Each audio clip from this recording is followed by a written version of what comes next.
اليوم العربية عرفت.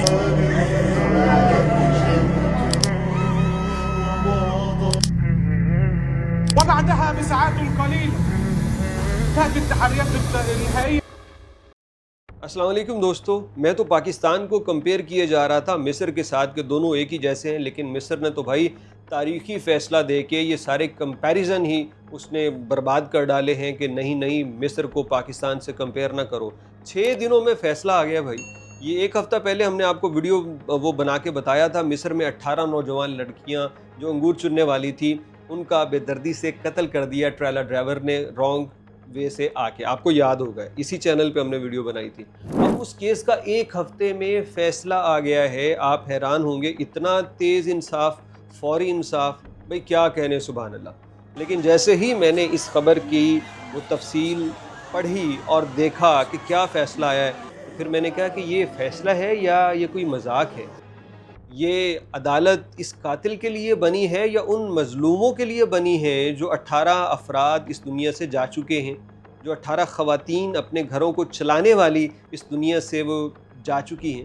عدالت کن کے ساتھ ہے؟ مجھے یہ سمجھنے میں ذرا دقت پیش آ رہی ہے۔ آپ لوگ ضرور بتائیے گا عدالت کس کے ساتھ ہے، اور دیکھیے گا کہ کیا عدالت کے یہ فیصلے واقعی آپ کو لگتے ہیں کہ یہ جنگل کا قانون ہے، یا جنگل سے قانون سے بھی بڑھ کے یا اس سے بھی کوئی نچلے درجے کی کوئی چیز ہے جو یہاں پہ کی جا رہی ہے۔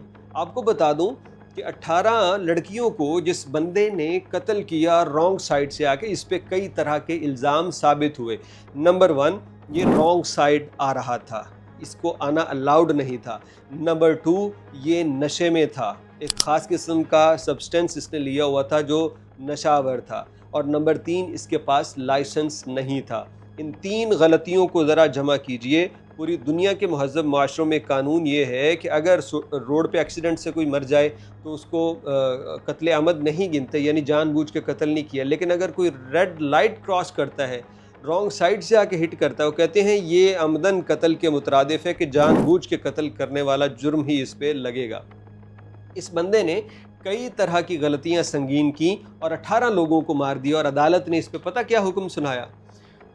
عدالت عالیہ نے یہاں کہا ہے کہ ان 18 لڑکیوں کو قتل کرنے والے اس ایجپشن قاتل ڈرائیور کو 15 سال قید کی سزا سناتے ہیں۔ آپ کو لگے گا شاید میں غلط بول رہا ہوں یا میں آپ سے کوئی مذاق کر رہا ہوں۔ نہیں بھائی، میں آپ سے کوئی مذاق نہیں کر رہا، میری کوئی دشمنی بھی نہیں ہے اس عدالت سے، لیکن میں آپ کو فیکٹس بتا رہا ہوں۔ 18 لڑکیوں کے قاتل کو ایک ہفتے کے اندر سزا سنا دی گئی ہے، اور 15 سال قید کی سزا، جبکہ وہ خود نشے میں، لائسنس نہیں ہے، رانگ سمت میں آ رہا ہے اور تیز گاڑی چلا رہا ہے۔ انا للہ و انا الیہ راجعون۔ 18 لڑکیوں کے 18 سال بھی سزا نہیں دی، یعنی کوئی وہ ایک لڑکی کی موت شاید اس کے لیے 1 سال بھی ڈیزرو نہیں کرتی تھی کہ یہ قید میں رہے، اور ڈرائیور کا جو مالک تھا جس نے ٹرالا دیا اس کو محض 5 سال قید کی سزا سنا دی گئی۔ یہ انصاف کا بول۔ مجھے پھر وہ بات یاد آ گئی، میں نے کہا اس سے تو بہتر ہے کہ یہ 5 مہینے میں فیصلہ کرتے، لیکن کوئی فیصلہ تو کرتے یار۔ 2 سال لے لیتے اس کیس کا فیصلہ کرنے میں، لیکن کوئی انصاف تو کرتے۔ یہ انصاف کیا ہے؟ اچھا، عدالتوں میں نظام کیا ہے؟ اب میں صرف آپ کو ایک چیز دکھانا چاہتا ہوں۔ آپ بلا شبہ عربی نہیں جانتے، آپ کو نہیں پتہ چلے گا یہ کیا ہے، لیکن آپ ذرا یہ عدالتی کارروائی میں وکیل کے بیان اور جرح کا طریقہ دیکھیے۔ یہ کون سا وکیل ہے؟ یہ اس قاتل ڈرائیور کی طرف سے کھڑا ہونے والا وکیل ہے جو عدالت کو اپنے موقف دے رہا ہے۔ ذرا اس کی ٹون، اس کی باڈی لینگویج، اس کا لب و لہجہ دیکھیے اور تصور کیجئے کہ کیا یہ کسی عدالت میں کھڑا ہے۔ ذرا اس کو سنیے۔ التحريات المبدئية أنصفت المتهم تماما. تأتي التحريات النهائية. لو الميكروباص كان انخبط في جنبه كنا قلنا ان المتهم ماشي عكس اتجاه.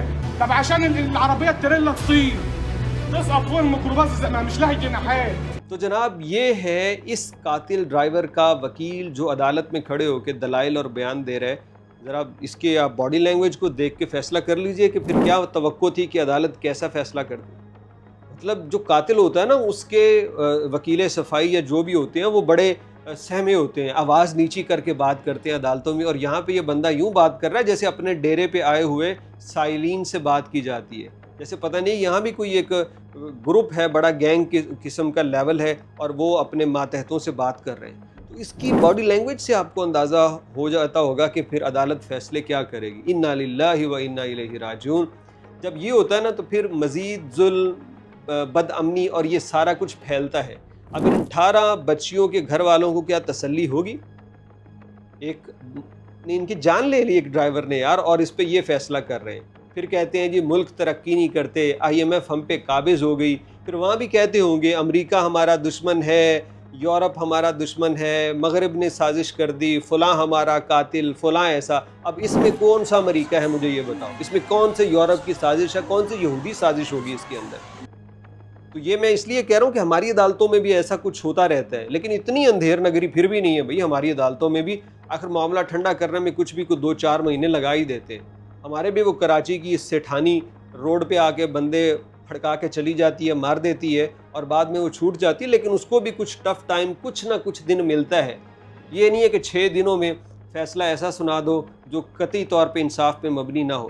تو جب یہ کام ہوں گے نا تو پھر یہ شکست خوردہ قومیں جو سن لیتی ہیں ایسے فیصلے اور برداشت کرتی ہیں، پھر وہ آخر پہ یہی کہتی ہیں یہ ہمارے خلاف فلانا سازش کر رہا ہے، یہ امریکہ نے یہ کر دیا، یہودی یوں کر رہے ہیں۔ ان کو خود نہیں پتا کہ تمہارے اندر بیٹھے ہوئے یہ امت مسلمہ کے لیڈران یہ کیا کر رہے ہیں۔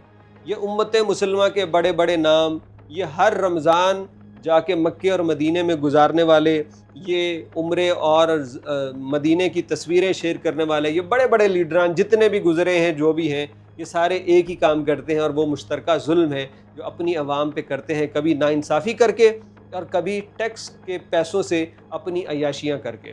تو یہی ہوتا ہے ایسے ملکوں کا حال جہاں پہ عوام چپ کا روزہ رکھے ہوئے ہوتی ہے۔